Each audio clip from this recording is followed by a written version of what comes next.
Selain qala al-mu'allif rahimahullahu ta'ala wa nafa'ana bihi wa bi'ulumihi amin ya Allah ya Rabbal. Wa anhu, hadis dari sahabat Anas radhiyallahu an. Qala, ia berkata, qala telah berkata Abu Bakrin, sahabat Abu Bakar, di Umar kepada sahabat Umar radhiyallahu an. Radhiyallahu anhuma, semoga Allah tidak memurkai kepada sahabat Abu Bakar dan sahabat Umar radhiyallahu anhuma. Ba'da wafati Rasulullah, setelah wafatnya Rasulullah sallallahu alaihi wasallam. Intalik,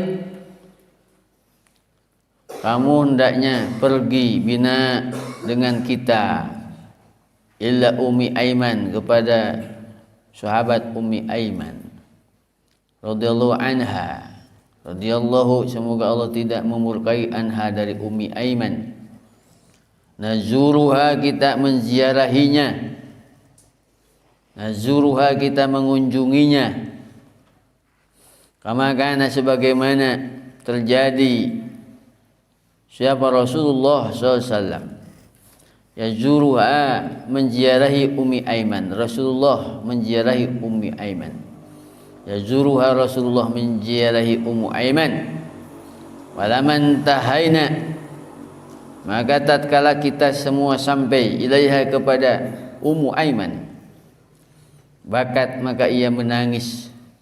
Faqala, maka berkata Abu Bakar dan Umar laha, kepada Ummu Aiman, ma yubkiki, apa yang menjadikanmu menangis? Ma yubkiki, apa yang menjadikanmu menangis?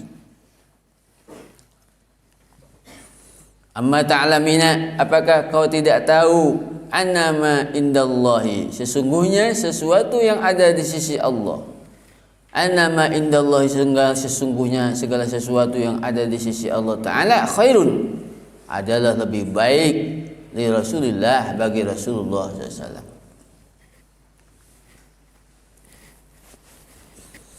Qalat Ummu Aiman berkata, qalat, telah berkata Ummu Aiman, inni la abki, sesungguhnya aku tidaklah menangis. Anni, dan sesungguhnya aku la a'lamu, sungguh mengetahui. Anni, sesungguhnya aku la a'lamu, sungguh mengetahui aku, sungguh aku mengetahui. Annama indallahi, sesungguhnya segala sesuatu yang ada di sisi Allah khairun, adalah lebih baik, li Rasulillah, bagi Rasulullah.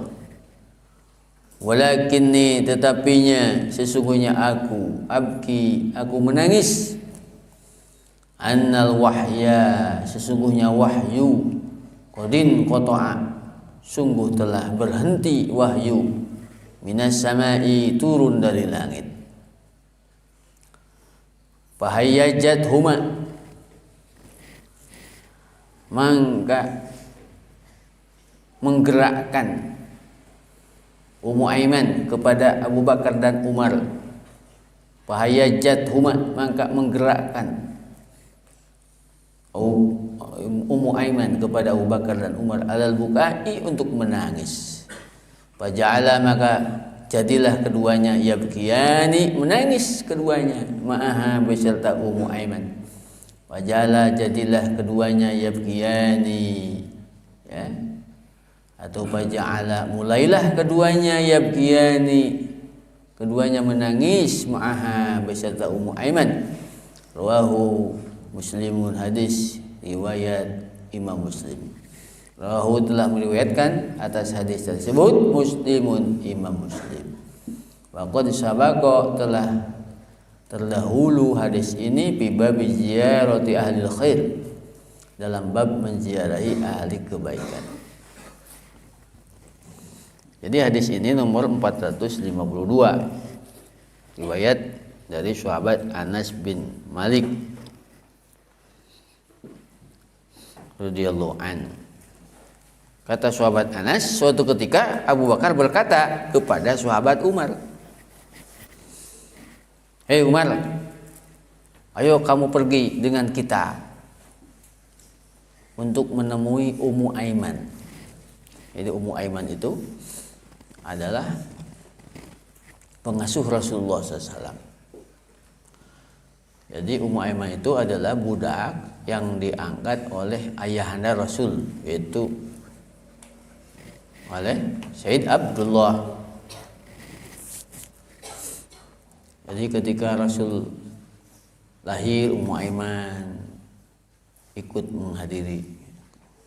Ketika wafat ayahandanya, Ummu Aiman tahu.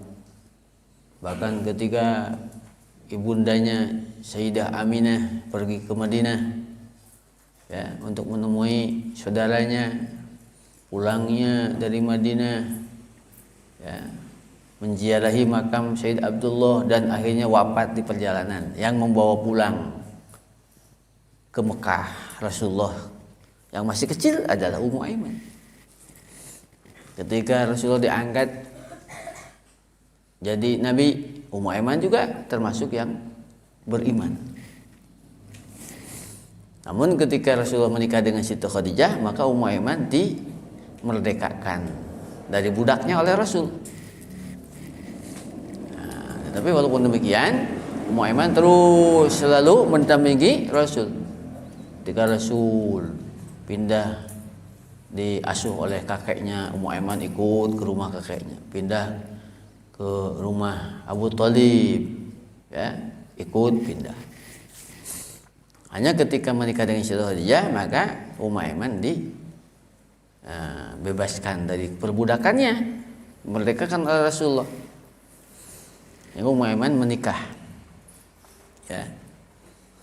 Tapi ketika suaminya itu tidak beriman kepada Rasulullah, tidak beriman, tidak masuk Islam, maka bercerai dengan suaminya, pindah lagi ikut dengan Rasul.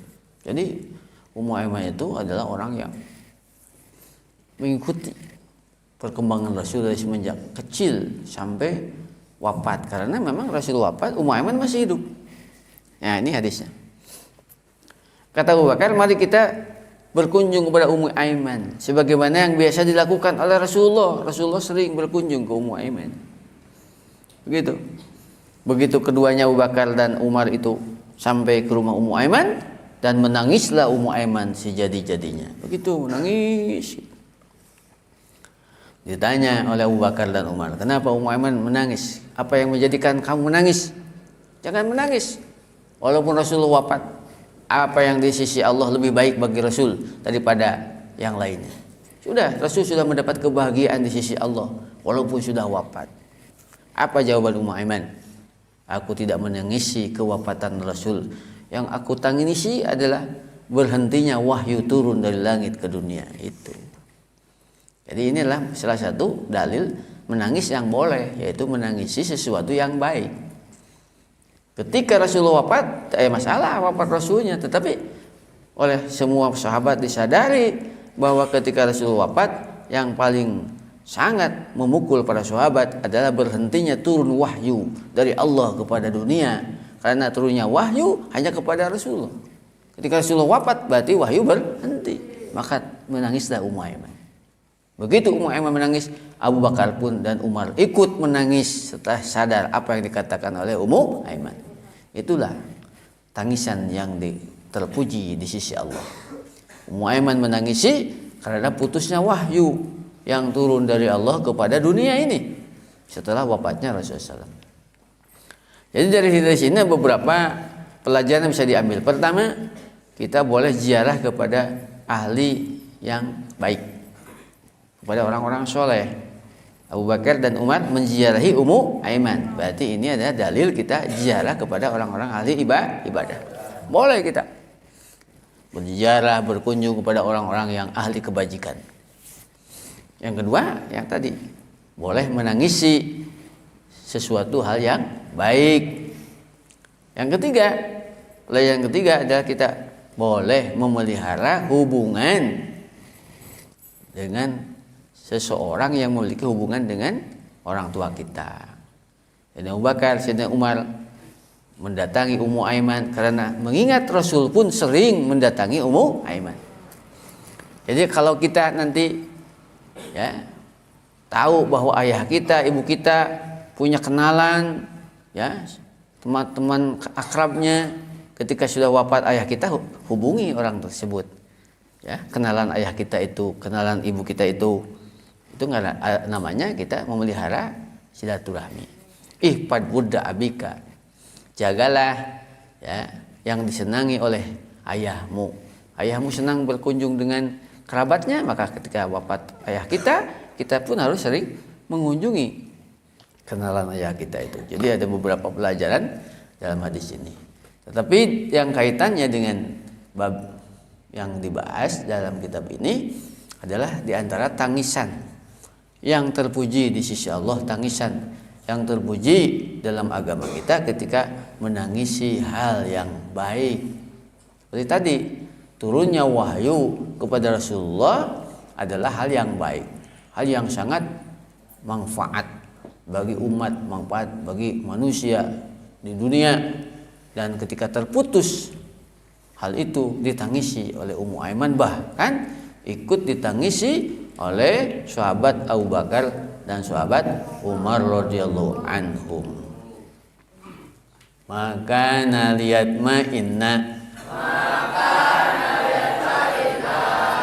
maka naliyat ma'inna, maka nuliyat ma'innu, maka natitat ma'inna, maka natalitat ma'inna, makunna liyat ma'in, liyat ma'ninna, makunta litat ma'inna, makuntum litat ma'inna, makuntum litat ma'innu, makunti litat ma'inni, makuntum litat ma'inna, makuntunna litat ma'ninna, makuntu liat ma'inna, kunna liat ma'inna.